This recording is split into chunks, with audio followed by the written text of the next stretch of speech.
Gusto ko naman i-share sa inyo ang gastos.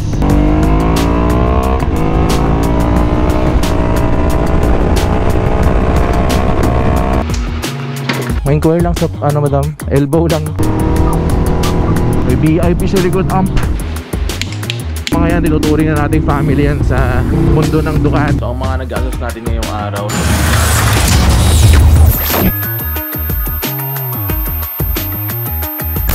Hi guys, another day, another Ducati naman tayo ngayon. Another Ducati video naman tayo ngayon guys. So ito ang dadali natin si Hypermotard kasi marami tayong papagawa sa kanya. Samahan nyo na lang ako. Marami tayong papakabit ngayon. So itong ATV natin, medyo kota-kota na siya mga pinakabit, mga ride. Bawi tayo sa Hyper natin. So sakto naman dumating itong galing sa Desmo Racing natin. Galing pang France to ha. Ito isa sa mga hassle. Minsan hindi sila available sa Philippines. Kailangan mo silang i-order ibang bansa, especially sa France, Italy, Europe, ganyan. Ito pala ang cold start ng Ducati Hypermotard.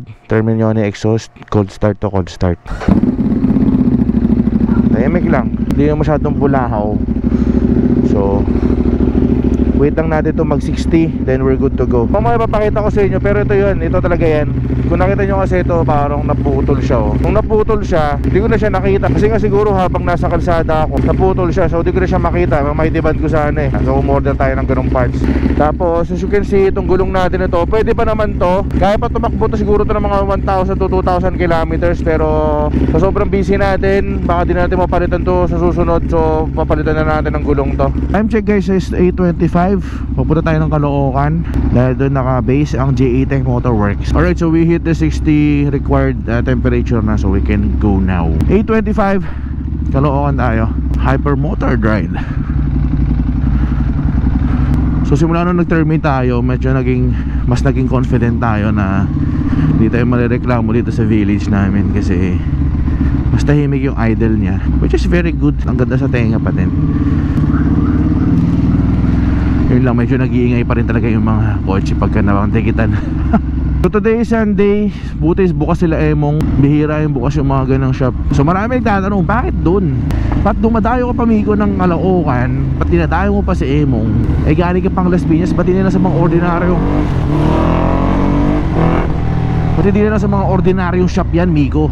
Well, sa mga hindi nakakaalam guys, or sa mga bago sa atin dito, ang kwento talaga ng Ducati natin, ever since kasi na nag-run natin or na-acquire natin si Ducati, nung nagpa-service na tayo, nakilala natin si Emong, which is na-refer lang din tayo ng mga kapwa natin Ducatista.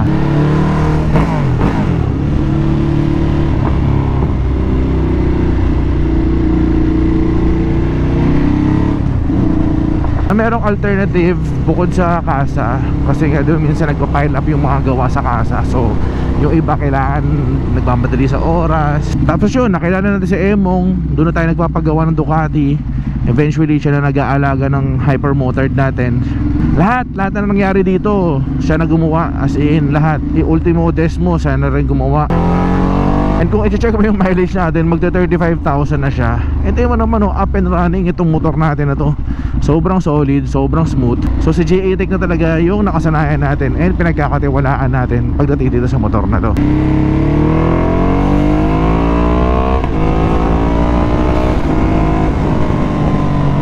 For sure kayo din na pag nakakita kayo ng tao or mekaniko na nag-same ng alaga na ginagawa mo sa motor mo, di ba mag-stick ka na sa kanya? So ganoon ang nangyari. Ever since nakuha natin yung motor na to, way back 2022, nakita namin Staken, si Emong na talaga nag-alaga na itong motor na to.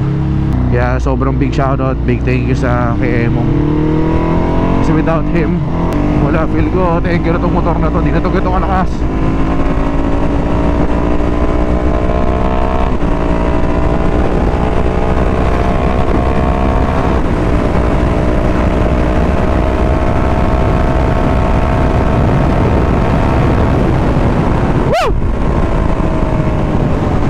Diba? Lakas!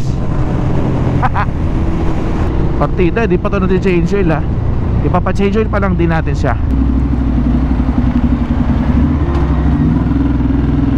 So kaya tayo pupunta doon ngayon is yun nga, magpapa-PMS tayo kasi ang tagal natin hindi na ito napa-PMS. I think simula nung dines mo to, di pa ito na-change oil ko, di ako nagkakamali. So ang interval ko naman dito sa change oil is 3,000 kilometers. So naka 3,000, actually wala pa kasi 35 pa lang eh. Yung last sa change oil ko dito I think nasa 32. So magpapa-change oil na rin talaga tayo. Gusto ko naman i-share sa inyo ang gastos ng having a Ducati. Di na lang sa Ducati, parang siguro sa big bike. Kung may plano kayo mag big bike na, so for the maintenance, yung basic maintenance na lang, i-share ko na sa inyo yung magiging gastos ko right now. Pero baka di ko ma-share lahat ha. Iba-iba pa rin kasi talaga yung mga pwedeng gawin sa motor nyo. For example na lang itong motor natin ito. Let's say may nasira yung parts sa motor nyo, so kaya have to order. Yun nga, like I said, minsan ang hassle lang talaga sa Ducati is, di ko sinasabi na most of the time, pero minsan nangyayari hindi available sa kasa. Ngayon kailangan mong umorder, ikaw mismo order. Ako tulad ko, ako mismo umorder nung kailangan ko na parts para makakuha ng parts. So kinuha pa natin siya sa France, sa Desmo Racing. Nakuha tayo doon. So it cost me around mga 6,000 landed price na yun dito kasama na shipping. Mamaya naman papakita ko sa inyo ano yung binili natin na yun, kung ano yung tsura. So ngayon PMS tayo. So change oil. Ito disclaimer, ito mga presyo na sasabihin ko sa inyo, maga DIY pa siya or hindi siya sa kasa. Alam naman natin na pag sa kasa tayo nagpagawa, medyo pricey talaga. Sabihin na ng iba dyan, naka-Ducati ka, dapat ready ka. Oo, ready tayo doon. Syempre sa part ko naman, kung minsan sa tayo makakatipid pero same quality naman or basic lang din naman or same lang din naman ng outcome, why not, diba? Minsan nga ako lang nag-change oil itong motor na to eh. My advice, kung marunong ka rin na talaga mag-PMS, mag-change oil, kahit yung basic pay change oil lang, sa kotse man yan or sa motor, why not ikaw na lang, bili ka na ng mga langis, oil filter, diba? Basic na lang yun. Sobrang malaking matitipid mo guys, promise, I tell you. Wala na pa rin mo na yung terminal ko. May VIP sa likod amp. So let's say dito sa motor natin na to, kailangan na langis ito 3 liters. So magkano yun? Pagpalagay na natin, nalagay natin ng liquid moly, nasa 900, 850 isa. So times 3 mo yun. Ducati oil filter, mga nasa ano yan, around 1,000, 1,100 kasama yung drain plug with yung copper na ano, washer. So add it up, tapos labor siguro mga around 2,500 ganyan. So magkano na kaagad yun. Tapos minsan aabutan pa kayo ng mga wear and tear such as magulong. So mag-a-add up na naman yun sa budget nyo. So magkano ang gulong ng isang motor. So right now ako gumastos ako, likod lang naman do kasi bago yung harapan natin, pero dapat talaga pair yan guys. Pabuwisit talaga dito eh, hindi binabasa eh. Wala tuloy ako. So bumili tayo ng gulong. Ngayon nakaka-emong na yun, nagpabili tayo sa kanya. So umabot tayo ng sa likod siguro, umalo tayo ng 16,000. Pero kung set ko yung bibili, mga most likely nasa 23, 24,000, depende pa sa gulong na bibili nyo yan. 180 yung gulong natin sa likod. Stock tire size yun ha. Ganito oh. Punta na sila ng taxiway, punta na sila ng holding point. So depende sa mga wear and tears. Madami pang wear and tears na pwedeng mangyari sa inyo na talagang gagastos kayo talaga na hindi nyo pwedeng palampasin yan. Kasi malamang kung ginagamit nyo yung motor, kailangan nyo palitan yan. And kung hindi nyo kasi mapa-PMS yan, ang mag-sacrifice yan yung motor. So yung buhay ng motor ang masasacrifice yan, marami pang pwedeng tamaan or pwede pang dahil doon sa maintenance na yun. At kung hindi nyo na maintain yun, pwede pang maging cost yun ng iba pang sirap. Sabihin natin yung pinaka-hassle na mangyayari masiraan kayo sa daan. Yun yung which is pinaka-hassle yun, kasi pagka nasiraan ka sa daan, wala ka ibang magawa, magpapahuling ka. Magkano ang hauling, depende pa sa location. So talagang pag sa motor din talaga kailangan medyo hindi naman sa malalim ang budget mo, pero dapat ready ka talaga sa lahat ng pwede mangyari. And it will cost you something. Hindi ko sinasabing malaki, pero sabihin natin ganun. Ay, magmumotor ka pa ba? Magmumotor ka pa, gusto mo magmotor, di ba? Gusto mo mag big bike? O ayan, sasabihin ko sa'yo gastos. Pero syempre, again, kung dream mo mag big bike, kakalimutan mo lahat ng sinasabi ko. Kasi gusto mo ipapasukin mo eh. Never akong nagreklamo dito. It's just humanap lang ako ng mga ways kung paano ko siya mako-cost cut. 3 years of ownership, up and running, sobrang smooth, sobrang enjoy pa rin ako sa motor na to. Especially the brand.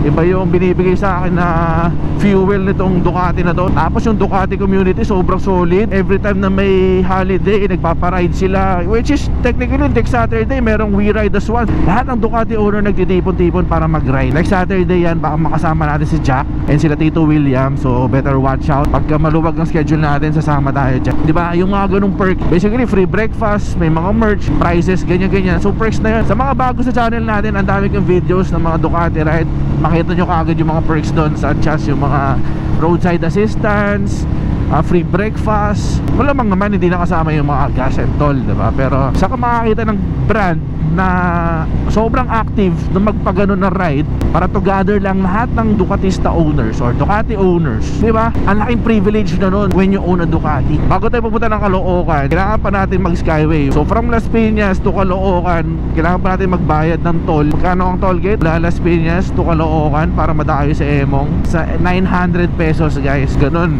Well, talking about sharing, sharing is caring.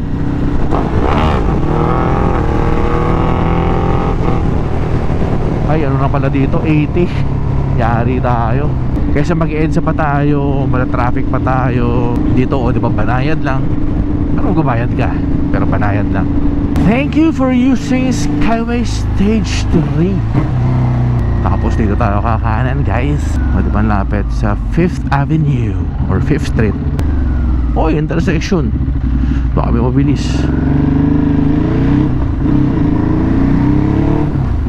Happy 35k. Odo. Ang bilis ng panahon. Ang gala mo, amigo. Alright, we're here.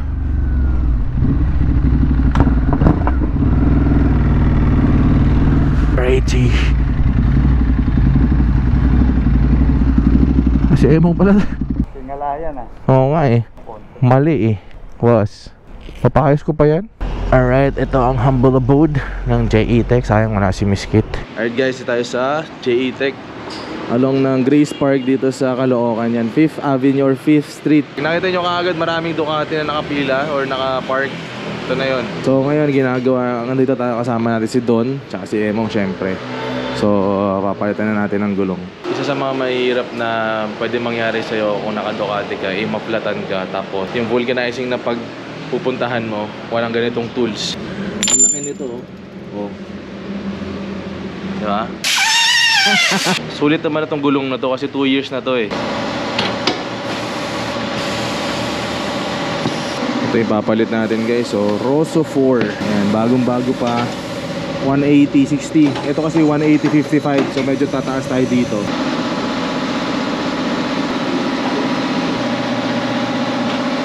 Tapos guys, ito yung sinasabi ko sa inyo, binili natin from France. So ito siya, yung chain slider, yung Ducati pa yan. Kasama mga bolts. So basically, ito siya dito. Hindi ako nagkakamali, ito yun. Yan, yung papalitan natin.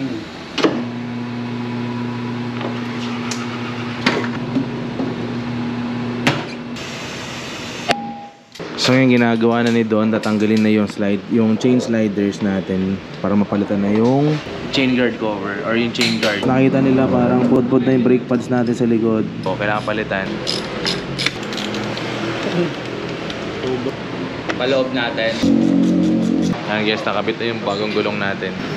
Malaki oh. Ang gandahan dito guys, meron silang gumagamit sila ng Loctite, gumagamit sila ng torque drive.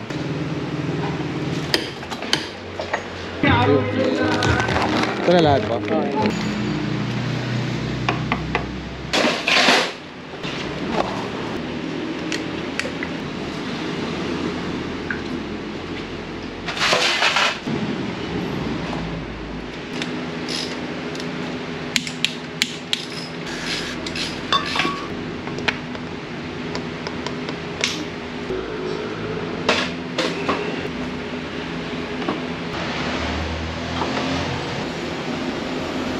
Alright guys, so tapos na tayo sa lahat.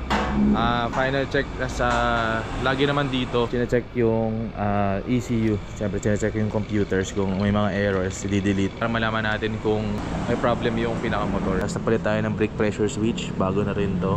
Tapos yung pinakabit natin na chain guard, ayan na, nakakabit na. Tapos na-change oil na rin siya, bagong oil filter, liquid moly yung gamit natin. So yan guys, si JE Tech, Emong, tsaka si Don, sila yung mga nag-aalaga lang talaga ng hyper natin.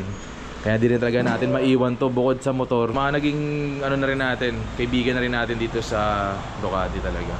So to, chine-check natin guys yung errors na posibleng meron yung hyper. So ito yung mga error guys. So ayan o, APS, accelerator position sensor, starter, short circuit, exhaust valve. Pero lahat naman yan nadi-delete. Lalaban pa yan. Pwede pa lumaban yan. Pero nagpaparamdam na palitan. malapit. Mga ganun. So yan, pwede naman natin delete. Tumiri ka. Yan. Maraming salamat. Chat-chat tayo. Doon, una ako. Thank you, bro. Thank you. So, tara guys, sibat na tayo. Big shoutout and thank you, JE Tech Motorworks. So guys, kung meron kang Ducati, at least you know na merong trusted na mechanic plus shop for Ducati owners. I just want to put it out there. Pero kung gusto mo pa rin ng Casa record, Casa maintain, you can always up to Ducati Philippines, Ducati Manila, Alabang, and Clark, diba? So, bagong change oil at 35. So, ang next change oil natin is 38. Sobrang sarap nitong itakbo siguro, no? Thank you, Mong. Thank you. Uy, no?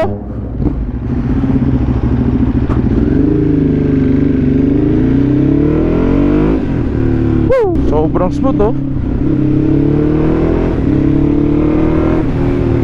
Wow!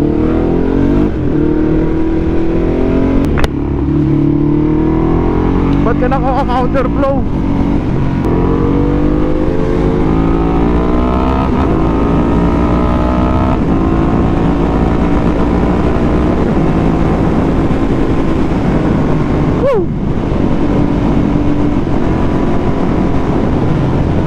Sarap na i-ride, man.